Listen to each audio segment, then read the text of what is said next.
স্থানীয় সময় বৃহস্পতিবার মালয়েশিয়া থাইল্যান্ডের আনুষ্ঠানিক বৈঠক সংবাদ সম্মেলন সবই চলছিল নির্ধারিত চকে। তবে আসল চমকটি অপেক্ষা করছিল প্রধানমন্ত্রী আনোয়ার ইব্রাহিমের দেয়া মধ্যাহ্নভোজে। খাবারের ফাঁকেই মালয়েশিয়ার প্রধানমন্ত্রী আনোয়ার ইব্রাহিম হুট করে থাই প্রধানমন্ত্রী অনুতিন চার্নভিরাকুলকে স্যাক্সোফোন বাজানোর আমন্ত্রণ জানান। আমন্ত্রণে সাড়া দিয়ে কালজয়ী গান মাই ওয়েতে সুর তুলেন অনুতিন।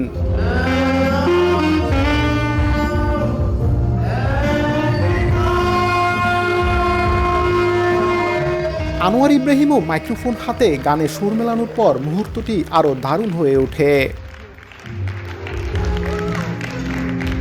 কূটনীতির চেনা গণ্ডি পেরিয়ে দুই রাষ্ট্রনায়কের এমন স্বতঃস্ফূর্ত যুগলবন্দি প্রমাণ করল রাজনীতি আর কূটনীতির বাইরেও সুরের টানে কিভাবে এক সুতোয় বাধা পড়তে পারে দুই দেশ। মোহাম্মদ আব্দুল কাদের, সময় সংবাদ, কুয়ালালামপুর, মালয়েশিয়া।